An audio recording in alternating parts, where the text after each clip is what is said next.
Students, आज हम लोग स्टार्ट करेंगे lecture 2 of locomotion and movement. So last lecture में हम लोगों ने बेसिक मसल्स के बारे में पढ़ा था, ठीक है, कि टाइप्स ऑफ मसल्स और मसल का स्ट्रक्चर क्या होता है।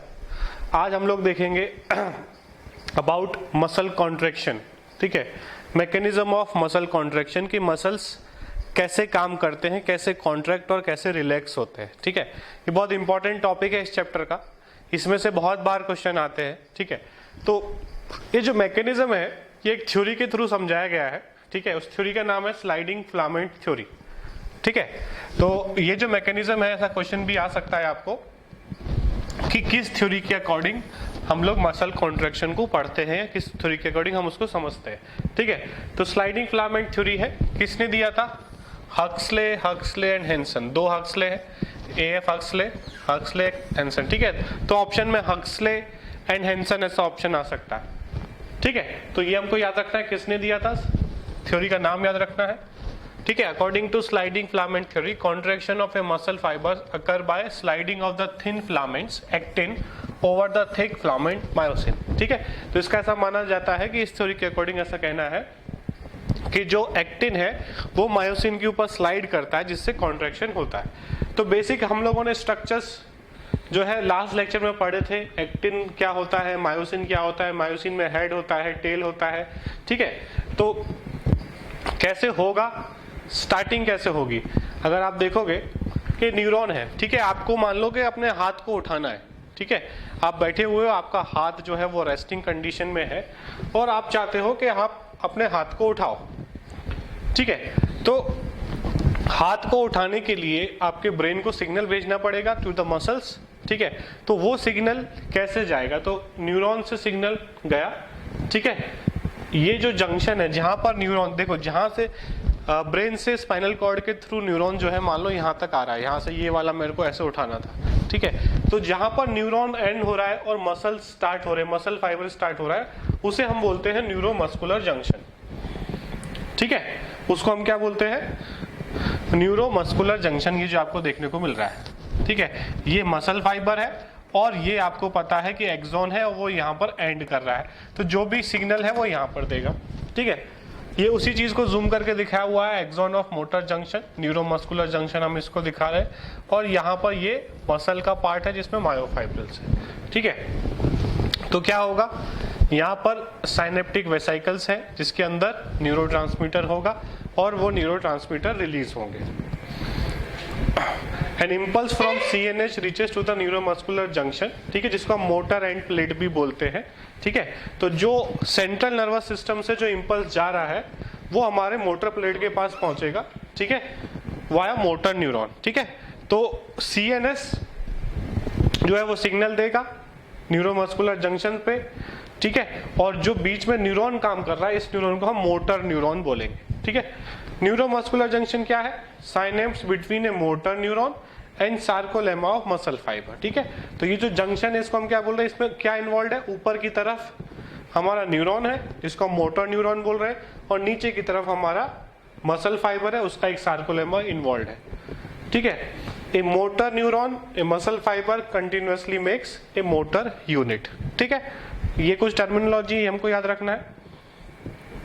अब क्या होगा, सिग्नल आया, ठीक है, और यहाँ पर ये सिग्नल पहुंचा। अब क्या होता है हमें पता है, ये हम लोग न्यूरल वाले चैप्टर में इसको डिटेल में पढ़ेंगे कि यहाँ पर न्यूरोट्रांसमीटर रिलीज होते हैं, ठीक है। ये वाले को हम बोलते हैं प्री साइनेप्टिक मेम्ब्रेन और इसको हम बोलते हैं पोस्ट साइनेप्टिक मेम्ब्रेन, और बीच में जो खाली जगह है उसको हम लोग साइनेप्टिक क्लेफ्ट बोलते हैं, ठीक है। तो synaptic vesicles release a neurotransmitter जिसका नाम है क्या? एसिटाइल कोलिन, ठीक है। तो यहां से क्या रिलीज होगा? Acetyl choline. It generates an action potential in the sarcolemma that spread through out the muscle fibre. वो जो न्यूरोट्रांसमीटर है वो इस पे आकर बाइंड करेगा, ठीक है। मान लो ये जो डॉट्स दिख रहे हैं यहाँ पर इधर आके बाइंड करेंगे, ठीक है। ये जो एरिया है ये मसल का एरिया है और ये न्यूरॉन है पूरा। तो जब ये बाइंड होंगे तो यहाँ पर एक एक्शन पोटेंशियल जनरेट होगा, ठीक है। It causes release of calcium ions from sarcoplasmic system into the sarcoplasm. और जैसे ही एक्शन पोटेंशियल जनरेट होगा कैल्शियम रिलीज हो जाएगा वहां पर, ठीक है। सेल के अंदर जो है वो कैल्शियम आयन रिलीज हो जाएंगे from sarcoplasmic cisternae into the site. मतलब एक तरीके से हम बोल सकते हैं कि एंडोप्लाज्मिक रेटिकुलम से वहां पर कैल्शियम रिलीज होगा। तो आप देख रहे हो ये एक्शन पोटेंशियल यहाँ पर जनरेट हो रहा है और यहाँ पर कैल्शियम आयन जो है वो रिलीज हो गए, ठीक है। तो इसको कैल्शियम आयन रिलीज हो गए। अब क्या होगा, कैल्शियम बाइंड्स विद अ सब यूनिट ऑफ ट्रोपोनिन। हम लोगों ने पढ़ा था कि यहाँ पर ये एक्टिन फिलामेंट का डबल हेलिक्स होता है, उसके ऊपर ट्रोपोमाइसिन होता है, यहाँ पे थोड़ी थोड़ी दूर पे ट्रोपोनिन होता है। लास्ट लेक्चर में हमने पढ़ा था, ठीक है। तो वहां पर ये कैल्शियम बाइंड हो गया। Calcium binds with sub unit of troponin on actin filaments and unmarks the active site for myosin, ठीक है। कैल्शियम बाइंड होने से क्या होगा कि अब मायोसिन जो है वो बाइंड कर सकता है, ठीक है। Using the energy from ATP hydrolysis myosin head binds to the active sites on the actin to form cross bridge. अब जो क्योंकि कैल्शियम की वजह से मायोसिन जहां बाइंड करता था वो साइट ओपन हो गई है। लास्ट लेक्चर में हम लोगों ने देखा था कि दोनों के बीच में एक पेपर आ रहा था, एक लेयर आ रहा था, जिसकी वजह से एक्टिन और मायोसिन बाइंड नहीं कर पा रहे थे। बट कैल्शियम ने क्या किया, वो जो लेयर था वो हटा दिया, जिससे अब मायोसिन एटीपी की मदद से, उसको एनर्जी चाहिए बाइंड होने के लिए, वो एक्टिन फिलामेंट से बाइंड हो जाएगा, ठीक है। यहाँ पर हम देख रहे हो मायोसिन फिलामेंट है, ये एक्टिन है, और यहाँ पर ये जो बाइंड हो जाएगा, ठीक है। एटीपी यूज होगा, ये बाइंड हो गया, और ये इसको जैसे ये बाइंड हो गया, यहाँ पर आप देख रहे हो, ये बाइंड होने के बाद इसको ऐसे खींचेगा अंदर की तरफ। जब खींचेगा अंदर की तरफ तो मसल जो है वो कॉन्ट्रैक्ट होगा, ठीक है। ये ऐसे बाइंड होने के बाद इसको अंदर की तरफ खींचेगा। हाँ, तो ये हम लोगों ने देख लिया। इसको पॉइंट वाइज पॉइंट आपको समझते जाना है। कैल्शियम बाइंड हुआ सब ट्रोपोनिन के साथ बाइंड होके उसने मायोसिन बाइंडिंग साइट्स को ओपन कर दिया। अब मायोसिन एटीपी की मदद से एक्टिन से बाइंड होगा और वहां पर एक क्रॉस ब्रिज बनाएगा। इसको हम बोल रहे हैं क्रॉस ब्रिज, जब मायोसिन एक्टिन से बाइंड हो गया। This pulls the actin filament on the both sides toward the centre of A band. ये इसको अंदर की तरफ खींचेगा। Actin filament partially overlap so that H zone disappear. हमको याद रखना है एच जोन जो है वो डिसअपीयर हो जाएगा। देखो ये हम लोगों ने देखा था, ये हम लोगों ने रिलैक्स कंडीशन देखा था। इस बार फिर से इसको रिवाइज कर लेते हैं। बीच वाला जोन जो था वो एच जोन था, ठीक है।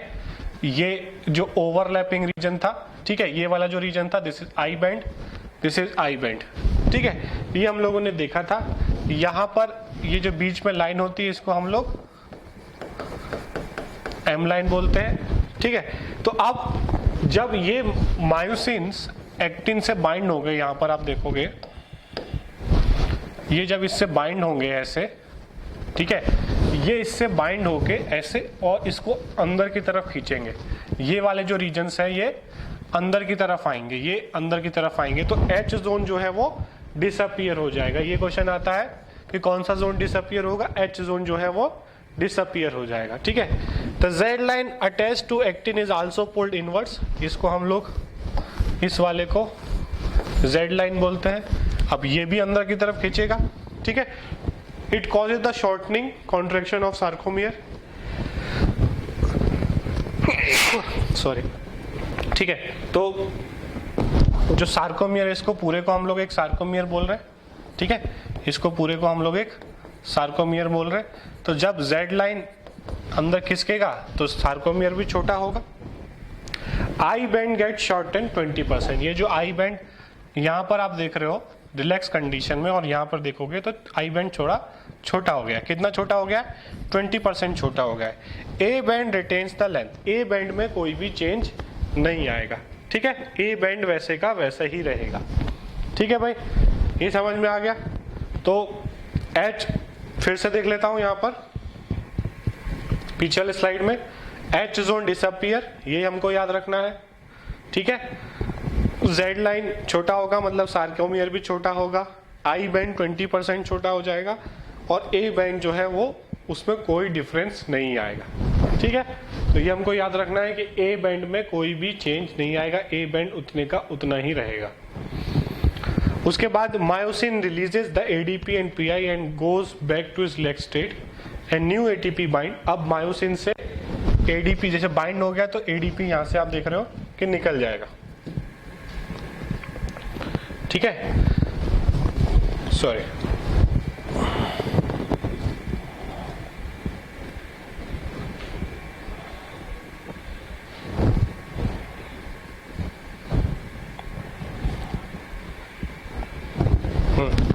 जब एटीपी मायोसिन एक्टिन से बाइंड होगा तो ATP will convert into ADP and phosphate, ठीक है, ये निकल जाएगा वहां से। अब देखो इसमें एक चीज हमको याद रखना है कि मायोसिन और एक्टिन के बाइंडिंग के लिए जब बाइंड होगा तो कॉन्ट्रैक्शन होगा, वहां पर भी एटीपी चाहिए और रिलैक्सेशन के लिए भी एटीपी चाहिए, ठीक है। यहां पर ये हुआ, ठीक है, कॉन्ट्रैक्शन हुआ, फिर से इसको एटीपी चाहिए रिलैक्स होने के लिए, नॉर्मल होने के लिए, ठीक है। तो 2 एटीपी लगेगा, एक कॉन्ट्रैक्शन में, रिलैक्सेशन में, अलग अलग। हाँ, myosin releases ADP and goes back to its select state and new ATP binds and the cross bridge is broken, ठीक है, नया एक ATP बाइंड होगा जिससे क्रॉस ब्रिज ब्रोक होगा। ATP is again hydrolyzed by the myosin head and the above process are repeated causing further sliding, ठीक है। और ये प्रोसेस जो है, जो हुआ, ये फिर से होता रहेगा जिससे और कॉन्ट्रैक्शन होता जाएगा जब तक आपको कॉन्ट्रैक्शन करना है, ठीक है। उसके बाद रिलैक्सेशन होगा, तो ये कॉन्ट्रैक्शन रिलैक्सेशन का साइकिल चलता रहेगा। बट याद रखना है, कॉन्ट्रैक्शन मायोसिन के बाइंड होने में भी एटीपी लगेगा और मायोसिन के डिटैच होने में भी एटीपी लगेगा। एक एटीपी से दोनों प्रोसेस नहीं होंगे, एक कॉन्ट्रैक्शन रिलैक्सेशन में हमको 2 बार एटीपी देना पड़ेगा, ठीक है। When calcium ions are pumped back to the sarcoplasmic cisternae, the actin filaments are again masked। अब जब कैल्शियम आयन, अब धीरे धीरे क्या होगा, जब हमें जरूरत नहीं पड़ेगी तो कैल्शियम आयन जो है वो वापस से सिस्टरने में चले जाएंगे, ठीक है। अब मायोसिन की जो बाइंडिंग साइट्स थी, जो कैल्शियम ने एक्सपोज कर दी थी, वो फिर कवर हो जाएगी ट्रोपोनिन पे, ठीक है। As a result Z line return to their original position and it result in relaxation. वापस से ये ऐसा रिलैक्सेशन जैसा हो जाएगा, जेड लाइंस जो छोटी हो गई थी यहाँ पर वो वापस से रिलैक्स हो जाएंगे, ठीक है। The reaction time of fibers varies in different muscles. Repeated activation of muscles lead to the accumulation of lactic acid। ये हमको पता है, हम ऑलरेडी पढ़ चुके हैं कि अगर हम लोग रिपीटेड एक्टिवेशन करेंगे मसल्स का तो लैक्टिक एसिड जनरेट होता है। इट कॉजेज मसल फैटिक, हम लोग थकने लगते हैं, मसल्स थकने लगती है। It is due to anaerobic breakdown of glycogen in muscles, ठीक है। इसमें क्या होता है, एनारोबिक ब्रेकडाउन होता है और लैक्टिक एसिड बनने लगता है। उसके बाद 2 तरह के मसल फाइबर हमारे अंदर होते हैं, red muscle fibres and white muscle fibres, ठीक है। रेड मसल्स में मोर माइटोकॉन्ड्रिया देखने को मिलेंगे, कुछ मिक्स्ड होते हैं दोनों के बीच का, मिक्स्ड जिसमें मीडियम माइटोकॉन्ड्रिया, और वाइट मसल्स में हमको लेस माइटोकॉन्ड्रिया देखने को मिलेंगे, ठीक है। अब इनमें जनरल फर्क क्या है, ये रेड कलर के होते हैं, ये थोड़ा सा वाइट येलोइश होते हैं, इसमें ज़्यादा माइटोकॉन्ड्रिया होते हैं। यहाँ पे एरोबिक मेटाबॉलिज्म होता है, यहाँ एनारोबिक होता है, ठीक है। ये स्लो एंड सस्टेन्ड कॉन्ट्रैक्शन करता है, फास्ट फॉर शॉर्ट पीरियड। अगर हम लोग डिटेल में देखें तो डिटेल में हम लोग देखेंगे, देखो जो रेड है वो उसके लिए है जो मैराथन दौड़ने वाला है, ठीक है। जो मैराथन दौड़ने वाला है उसके लिए रेड है, और जो स्प्रिंट मारने वाला है 100 मीटर 200 मीटर, जिसको तुरंत भागना है पर थोड़ी देर ही भागना है, उसके लिए वाइट मसल्स है, ठीक है। अब जो बर्ड्स होते हैं, माइग्रेटरी बर्ड्स, ठीक है, वो अफ्रीका से उड़ते और इंडिया तक, और बीच में पानी है, कहीं बीच में रुक नहीं सकते, वो कंटिन्यूअसली फ्लाई करते, उनके विंग्स में सोचो वो थकते नहीं है, ठीक है। 5000 किलोमीटर तक वो कंटिन्यूअसली फ्लाई करते हैं, तो वो वाइट मसल से फ्लाई कर सकते हैं क्या? वाइट मसल से सिर्फ तुम्हारे घर से उड़ के सामने वाले के घर तक चला गया या थोड़ा दूर चला गया बर्ड कोई उड़ के, उतने में काम आएगा।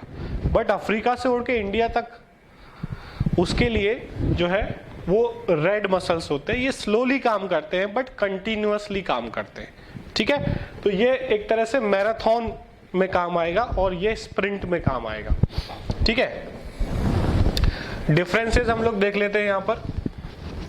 Myoglobin content is more, so it is red, यहाँ पर मोर आएगा, ठीक है। मायोग्लोबिन कंटेंट जो है वो यहाँ पर लेस होगा, इसलिए ये पेल थोड़ा सा येलोइश कलर का होगा, ठीक है।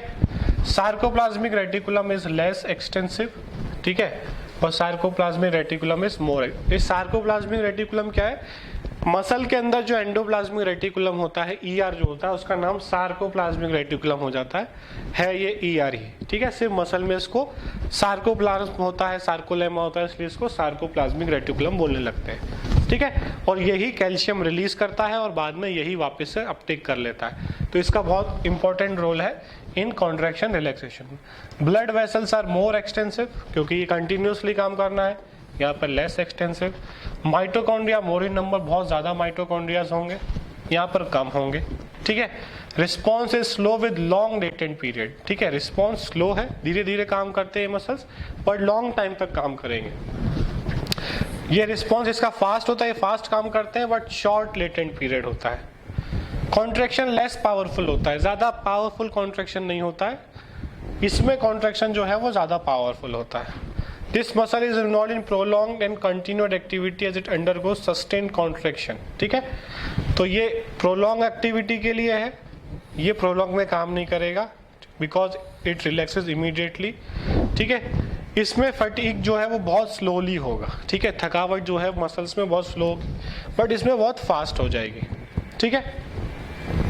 उसके बाद depends on cellular respiration for ATP production, यहाँ पर सेलुलर रेस्पिरेशन होगा, एरोबिक होगा, जिससे ज़्यादा एनर्जी इनको मिल पाएगी, ठीक है। यहाँ पर ग्लाइकोलिसिस पे ये मेनली बेस्ड है, क्योंकि थोड़ा और दौड़ेंगे तो एनारोबिक स्टार्ट हो जाएगा, ठीक है। तो ये डिफरेंसेस हैं, ये क्वेश्चन बहुत बार आया हुआ है, रेड और जो है वाइट मसल्स में क्या डिफरेंसेस होते हैं, ठीक है, और किस कंडीशन में आपके अंदर रेड मसल्स ज़्यादा होंगे, वाइट मसल्स ज़्यादा होंगे, वो आप खुद डिसाइड कर सकते हो। अगर आप मैराथन रनर हो, लॉन्ग रनिंग करते हो, लॉन्ग साइकिलिंग करते हो, तो आपके पैरों में, आपके थाइज में जो है रेड मसल्स ज़्यादा होंगे। आप स्प्रिंट करते हो, कभी कभी खेलते हो, ठीक है, थोड़ा दौड़ने वाला 100 मीटर रेस या लॉन्ग जंप, हाई जंप, इसमें पार्टिसिपेट करते हो, तो आपको जो है खो खो आप खेलते हो, तो आपके अंदर वाइट मसल्स होंगे, जो आपको एकदम से स्पीड बढ़ानी है और स्पीड एकदम से रोक देनी है, ठीक है। यहाँ पर जो है ऐसा नहीं होता है, मैराथन में ऐसा नहीं होता कि एकदम तेजी से भागना है, एकदम तेजी से रुक जाना है, ऐसा नहीं होता है। उसमें आप धीरे धीरे भागते हो, बट 10 किलोमीटर, 50 किलोमीटर, 100 किलोमीटर तक भागते हो, ठीक है। तो अकॉर्डिंग टू दिस बॉडी जो है मसल्स को डेवलप कर सकती है, ठीक है। अगर आपके अंदर अभी वाइट मसल ज़्यादा है तो आप कंटिन्यूसली एक्सरसाइज करोगे, दौड़ना स्टार्ट करोगे, तो रेड मसल्स डेवलप होना स्टार्ट हो जाएंगी, ठीक है। तो जिनके अंदर रेड मसल्स डेवलप हो जाती है वो जल्दी थकते नहीं है, ठीक है, उनका स्टेमिना पावर बहुत ज़्यादा हो जाता है, और वो कोई भी गेम खेलना हो, फिर चाहे क्रिकेट खेलना हो, फुटबॉल खेलना हो, वो बिना थके खेल सकते हैं, ठीक है। बट जो स्प्रिंट दौड़ने वाले, उनको आप फुटबॉल खेलने को बोलोगे वो नहीं खेल पाएंगे, बहुत जल्दी थक जाएंगे, क्योंकि वो इतनी देर तक नहीं दौड़ सकते। वो तेज दौड़ सकते हैं बट बहुत देर तक नहीं दौड़ सकते, ठीक है। तो ये दोनों मसल जो है इसमें हेल्प करते हैं। उसके बाद हमारा जो नेक्स्ट टॉपिक है वो है ह्यूमन स्केलेटल सिस्टम, ये हम लोग नेक्स्ट क्लास में स्टार्ट करेंगे। तो यहाँ तक आप ये मसल कॉन्ट्रैक्शन और रेड मसल और वाइट मसल के बारे में आप नोट्स बना लो, और जो भी डाउट आपको लगता है कि समझ में नहीं आया है, NCERT से भी ये सेम टॉपिक को पढ़ो, और फिर आगे हम लोग नेक्स्ट लेक्चर में स्टार्ट करेंगे, ठीक है। Thank you.